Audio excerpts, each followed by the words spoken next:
With the right tools and a bit of know-how, you'll have those old tiles up in no time. Hi, I'm Annette. This is how to remove floor tiles. Let's get into it. First up, you'll want to get prepared for an onslaught of dust.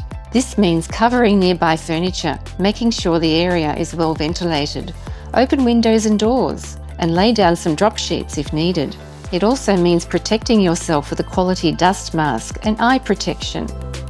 Start by locating a loose or cracked tile if you can. This will give you an easier entry point. If all the tiles are firmly in place, you can break a tile using a hammer to get things going. Once you've got your starting point, use your tool to get under the edge of the tile. Hold the chisel at a low angle to start. As the tile begins to lift, you can apply a bit more force to pop it off completely. Continue working on the tiles one by one.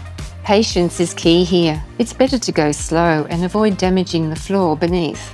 If you find that the adhesive is particularly stubborn, you might need to switch to use your rotary hammer drill or a scraper. This will help you to remove the adhesive more efficiently without too much elbow grease.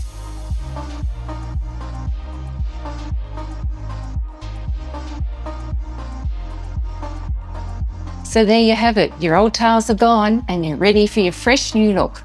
If you like this video, make sure to check out our other instructional guides. We've got plenty of DIY advice online to help tackle your next project with confidence.